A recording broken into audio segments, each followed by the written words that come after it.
Welcome to today's tutorial, where I'll guide you through the quick process of removing chats from folders in Telegram's desktop app using the latest update. Whether you're reorganizing your workspace or decluttering conversations, these steps will help streamline your messaging experience. Start by opening the Telegram app on your PC. Once launched, locate the left side menu where your chat folders are displayed. Here, you'll see all the folders you've created. Right-click on the specific folder containing the chats you want to remove. A context menu will appear. Select Edit Folder to open its settings. Inside the editing interface, you'll notice an option labeled Add Chats. Click this to access the list of conversations currently included in the folder.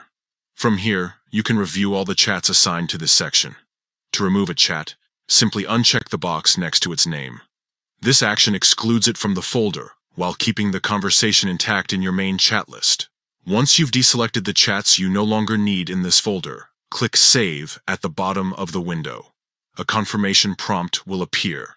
Select Save again to finalize the changes. Telegram will instantly update the folder, removing the unselected chats. And that's it.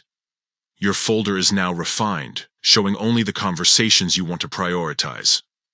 This method is ideal for maintaining a clean and organized messaging environment, especially if you manage multiple groups, channels, or personal chats. Remember, removing chats from folders doesn't delete the conversations themselves. They'll still be accessible in your main All Chats view. This feature is perfect for users who frequently adjust their organizational systems or need temporary categorization. If you found this guide helpful, consider exploring more Telegram tips to enhance your productivity. Managing chats efficiently ensures you spend less time searching and more time connecting. Thanks for watching, and happy organizing.